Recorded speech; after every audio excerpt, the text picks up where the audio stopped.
So let's go to the last part of this discussion and the most important part.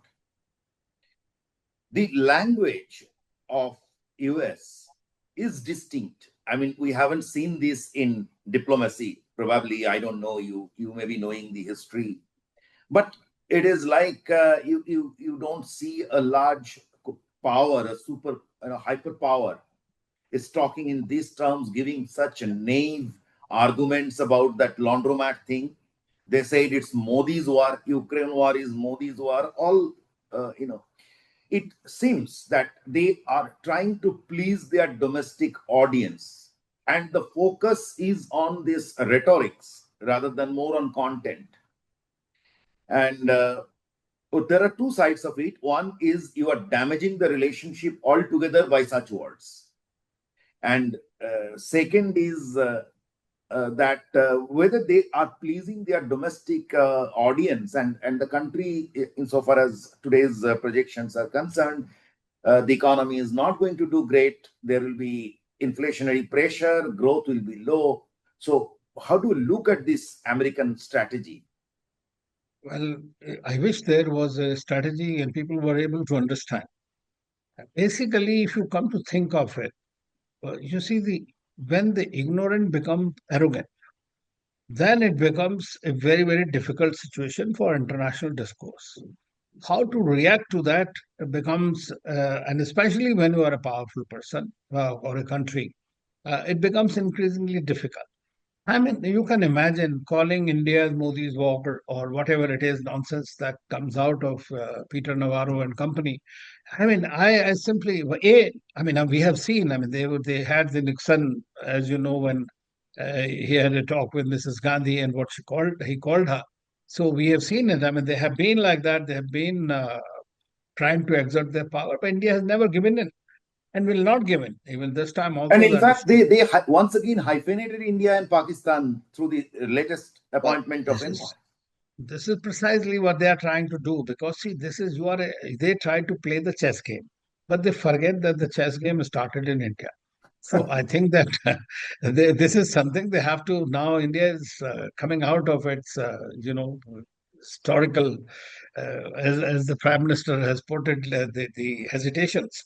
So I think that this is something that we have done. And we have always stood up to whoever it is, because the civilizational countries don't give in just like that. And that's the misreading that the Americans have done. Now, as far as their economy is concerned, or inflation, or other things are concerned, I believe that they are going to learn their lesson soon. It takes time when you follow a wrong policy and the policies impact how it is going to be there. And we believe in that there are institutions in the United States, and hopefully those institutions will rise up and do their bit. As far as international discourse is concerned, you know that there are countries that will suck up to the United States. There are countries who will stand up to the United States. There are countries which will ignore United States this time, and or like to bide their time for 3 years, 4 years, like that. So this is also a phase in the U.S. history, or India-U.S. relations, or the world has got a kind of an administration that is difficult to predict, and that's where thinks it derives its strength from that. I mean, always coming up from the position of maximalist position and then hoping that everybody will run to talk to you and plead with you, I think is a wrong strategy in the 21st century. And if they have made up their mind, they'll have the consequences for themselves. Right. So just a quick reaction. Do you think that it was told that when the U.S. president sneezes, the world sneezes, right? When the Okay, U.S. that's gold. Yeah. So that was the perceived power of US. Now that countries are standing up, and we can expect that the Indian fever will spread a little, the resistance to US. So all put together, do we see a kind of erosion in the US's value in global power politics? Well, it is generally being felt across the world and among the thinkers that the decline of the West has begun. There's no doubt about it. They themselves are talking of multipolarity, that the other power is big power. And the way the United States has been reacting to the Chinese, and the Chinese reacting to the United States, continuing to have that Right. position, clearly tells you that they are on a somewhat of a back foot.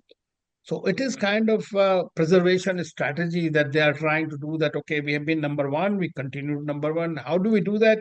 By creating fissures across the world. So they will work on that strategy. So what happens is when President Trump reduces, let's say, the tariffs on one country, the country becomes obliged to start working with them. The strategy should be that, okay, this time we have bought out the reprieve, but we can't depend. Next time another person will come and do something more damage. So therefore, you got to either develop yourself, number one, as the Make in India or self-reliance or whatever it is, and then you have those relationships with the countries. You see, countries can't you can't depend on countries just because they have something. They need to have stakeholdership in your own well-being. When you trade, you market your your dividend and youth dividend, as well as your intellectual output, is such that you are counting in their strategic calculations all the time. That's when it becomes difficult for them to railroad you. And I hope that more and more countries will realize that.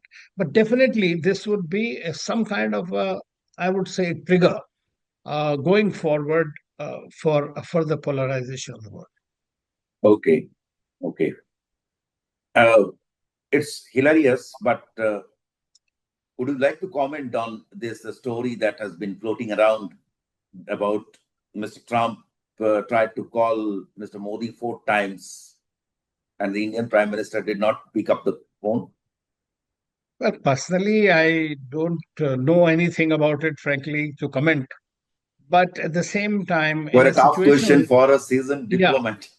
in a situation like this, where you may have a talk, but you don't know what he will put out to be a result of that.